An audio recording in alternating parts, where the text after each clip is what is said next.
Hello, careers class.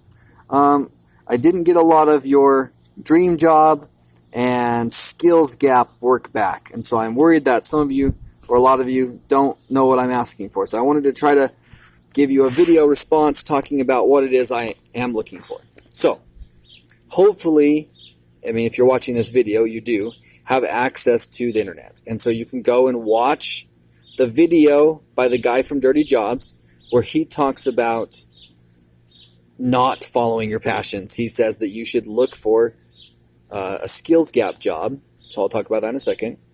And then there's a little piece of a podcast. Don't listen to the whole thing. It's half hour long. There's some timestamps where you should just listen to a little piece where this game designer, he talks about what a dream job in quotes, is. What makes a dream job. Okay? And so listen to those because they give you good ideas. And then this is what you're supposed to do. You had two worksheets. One was the dream job one that the guy describes. He describes an overlap of three things. Stuff you're good at, stuff you love, and stuff that people will pay you to do. So you need to fill out that diagram with stuff you love to do. So what do you like to do? Just list everything you like to do. Lots of things. And then stuff you're good at, or I specify that it could be things that you're willing to get good at. So if you're willing to take classes on it, or you're willing to put in the time and effort to get good at it, you can do that. And then basically to fill in the middle space, you want to think, how can you combine those two things you love and things you're good at, into something that will pay, into a job, because that's a dream job. And that's his argument, is that if you find that an overlap of something that pays, something you're good at, and something you love, it's a dream job. Okay? So the other paper that talks about the skills gap is what I call skills gap, or that's a real term that people in the world use. But skills gap jobs are the kinds of jobs that it takes a lot of training and a lot of knowledge to do, but this is the important part, a lot of people don't have that knowledge or training. So